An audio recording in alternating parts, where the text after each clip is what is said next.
Welcome to the Come Join Us podcast channel. I'm sitting here with the lovely Mynhardt Joubert. He is originally from where? The Eastern Free State. Yeah, the Eastern Free State, funny enough. I always want to say Western Cape, but then I clutch and then I realize, I see Fahini.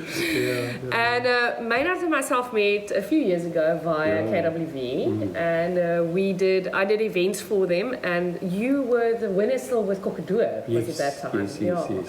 Tell us, Mynhardt, how's your journey been? Tell us from where and what and how. How do you fit into the lovely cuisine world of South Africa? Well, very interestingly, I didn't start my career in food. In the hospitality industry. Okay. I actually studied musical theatre, which took me on to become a professional ballet dancer. I danced with Pack Ballet for years. Yes. And then, toured overseas and then came back and needed sort of to decide what I'm going to do with my life. And then by hook or by crook, I landed up working in restaurants in Cape Town. And the first place I worked in was a lovely restaurant in the Waterkant. Yes. A wine bar with the name of The Nose Wine Bar. How long ago was that? That was 2003, 2004. Okay. Yeah, then I just started studying. Yeah. Oh, really? Oh, my word. Yeah, so those were really my formative years. Yes. And I think, and my first sort of perception or my love for this industry started with wine. Which I thought was quite interesting. The Nose was owned by Kathy Marston, sorry, and her husband Kevin, and they came from the UK, and they had a very different look at that time and a very different perception about restauranteering and the wine industry. Yes. So it was very fresh. And I worked with lovely people who I still know to this day, which was involved in the project. And so with her, I had the great opportunity then to become the restaurant manager, and then she educated me on wine. And it was such a beautiful school to be in. Yes. But how did you land up in the kitchen then? Well, I don't know, I've always loved cooking. And I come from a family, we grew up on a farm, and being hospitable and everything. Best meat. Yeah, exactly. In the Free State. Has always been a part of how I grew up, So I think the two just sort of linked, and I then realized that the wine goes with food, and the one can't be without the other one, and then my other passion just gently sort of flowed into that. And then managed some restaurants in Cape Town, and then got the opportunity to move to Rivier Castile. Lovely little quaint town on it's more the west coast side, Swartland areas, in South Africa. Beautiful region, very arid, almost very Mediterranean. And they grow olives and grapes and make wine, and lots of wheat farmers. So very sort of similarities to the Mediterranean. And there I met Anton Espost, amazing character, and he approached me and he said, "Don't you want to open up a restaurant with me?" And his concept was to have like a workers' bar, and sort of interpret peasant food and peasant cooking, which was very foreign for me at that stage, coming from Cape Town and all sort of the high-end restaurants. Everyone wants some fine dining, and that's it. And not fine dining, but I mean that sort of concept. So this was completely new to me, and it took some time to put my head around it, but then also, got involved with all the winemakers like Adi Badenhorst and Ibn Sadi and the Mullinews. Big names, amazing. And together we formed this beautiful little association there, and and then we started this restaurant, and it was amazing, and it was really sort of successful for what it was in the country. It was a real sort of country restaurant. Again? Bar Black Sheep. And that was Anton's concept, which was lovely. And and we grew a lot of our own vegetables. We did almost all our own herbs. We got everything from the farmers. We cooked seasonally. Everything came off the land, and it was such a amazing time in my life, Yes. the 5 years that I had the restaurant with Anton. And, he just always said, he said, just cook good food, the people will come. Because we were thinking about marketing strategies and all. And he said, don't worry about that. Just cook the food, they will come.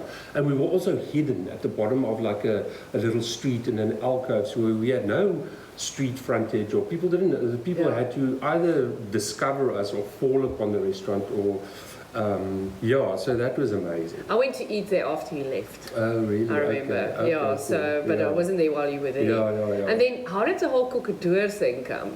Well, then I sort of reached my ceiling with the restaurant, and then I thought, there must be something else. And I actually just soldered on, not knowing what I was going to do. And I did a couple of events and weddings and things, and didn't really find my feet. But then my brother-in-law's mother phoned me, and she said, look, on TV, there is this thing that they're advertising, this cooking competition. So for people that don't know Cockatour, what is it exactly? Cockatour is the Afrikaans equivalent of like something like MasterChef, a reality cooking show. The difference being that they combined a professional chef and then a chef who's got no training, or a home cook. Yes. So I was sort of the chef with no training, home cook, part of a team with Tiaan Langenacker, who had obviously had professional training, and they wanted to have the best combination of old and new, sort of heritage home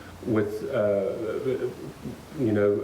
new thinking about South African food, which I thought was absolutely brilliant. And Cockatour it comes from the French term called Coq d'Or, which was a sort of a prize like the Michelin stars that they give today. They gave out to I never French knew that, cooks. actually. Yeah, the Coq d'Or is the golden rooster. It's like the golden goose. Yeah. And directly translated, it's Cockatour, the golden. Amazing. And how long was that journey? You shot the program how long? Yeah, we shot the program in Prince Albert in the middle of February. Okay, so Prince Albert is a flipper warm, very hot. It was like between anything. It's in the Karoo, is it? 40 to 45 degrees. And then you're still in a kitchen as well. Yes, and they built the set. And they built the set in a packing shed. Yeah. A pakstoor, and so it was literally sink. Yes. Yeah. No air conditioning.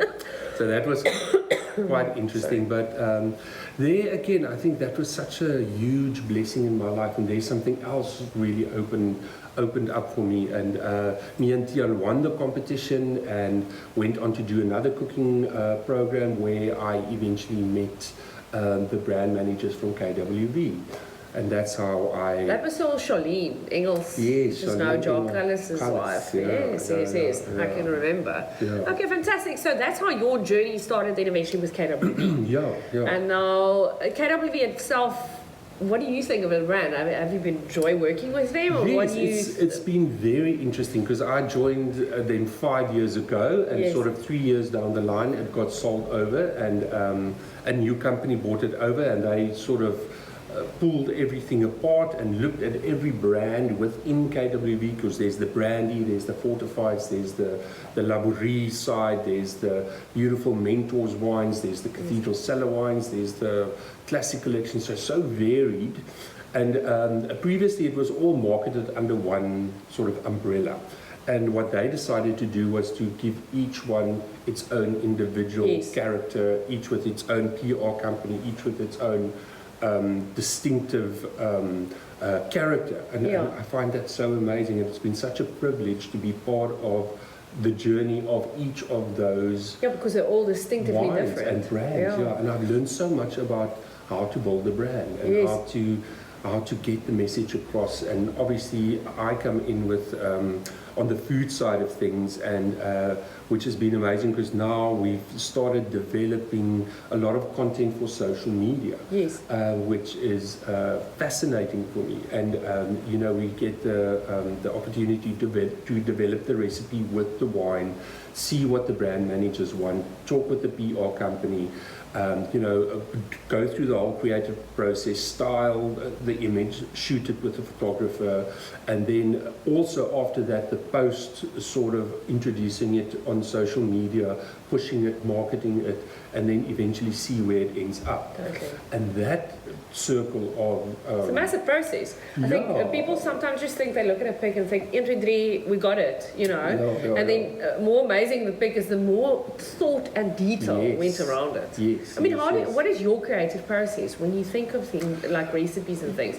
Do you go and sit down and think of aspects of it and then put it together? How do you normally... It's so interesting. Sometimes it comes from the most obscure places.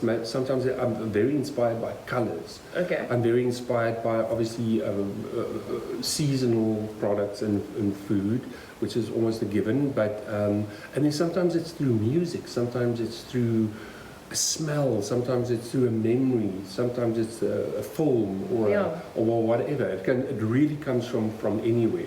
And I think that is really such a magical space to be in, when you grab those first ideas and they start developing, and then they get a life of their own, and then things start happening along the way, and you collect the props and you collect the backgrounds, and you know, and it develops into its own life. You can think of any like very memorable shoots. Embrace this with 1 or 2 of them. Yes, recently we did a wonderful shoot for KWV Cathedral Cellar, which was a very underrated sort of range of KWV, and they decided they want to bring it up to sort of flagship status. And and just previously to that, I visited Russia for about 3 weeks. I was about to ask you about that. How was that? Yeah, that was incredible, and I think I got so much inspiration from there. And we spent a lot of time in art museums, looking at art, looking at Renaissance painters, looking at Impressionists, looking at modern art, looking at everything that was there. And when I came back, we received the brief of what they wanted to do with the wine, and each wine was inspired by a painting. Amazing. Yeah. So it's sort of collabed with what you did and went on holiday. How beautiful was it? And some of these things I actually saw hanging there. So, and I have to tell you, once you stand in front of something like that, you know, it's such a cliche, but it's true. It does change you. You can't walk away from there. So, for example, I love Van Gogh. Yeah. And I went to the Museum d'Orsay in France, in Paris, and I actually saw himself painting, and I listened. I can still remember, I was still on my iPod, and I was listening to Don McLean's Vincent while looking at the actual painting. I started crying. Like, it was so emotional, and it's still a memory that sticks with me always. And I completely get what you're saying. If it's all the visualness, it's that sound, it's the music, it's the whole ambience that brings or makes something come to life. Yes, completely. Exactly. And then the one recipe that we did was based on Van Gogh's Starry Night. And then we put all these blue colors together, and the thing also got its own rhythm, and we got this beautiful background. And once we put it together, and we styled the shoot with the mussels and everything that we did with, it's like you could hear the ocean. It just became alive. And I think, and like you said, not a lot of people understand the process behind something. But if you don't have that process, it just becomes another picture. The attention is in the detail. Like they always say, it's the small stuff you won't normally go and look out for, but because that small things are there, it makes the big picture at the end of the day. That's why the thought around it. And we got so much reaction from that specific picture, of that specific recipe. Because there was so much the detail inside it. And now... I want to go and look at it now. I haven't seen it. Maybe I have seen it because I see so many beautiful stuff of that you post on Facebook and these shoots that you've done. But then, and after that you talk about the detail, it started filtering through many other aspects in what I do, and how I sort of started looking at things and approaching things this year. And also decided to start this whole process with my staff and everybody who works with me, and we've been doing these little workshops. That's amazing. To get them on the same page, to know how you're thinking and creating. To make them understand why